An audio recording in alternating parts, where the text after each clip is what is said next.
అన్ని వివాహాలు కృష్ణ పరమాత్మకి వాళ్ళ ఆధ్వర్యంలో జరిగాయి. యశోదమ్మ వెళ్ళి ఒక ప్రశ్న వేసింది.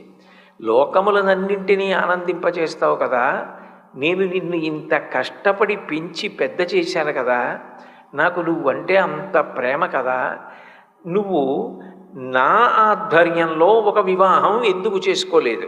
ఇన్ని కళ్యాణాలు చేసుకున్నావు కాబట్టి నా కోసం ఓ కళ్యాణం చేసుకో, నేను ఆధ్వర్యం వహిస్తానంది.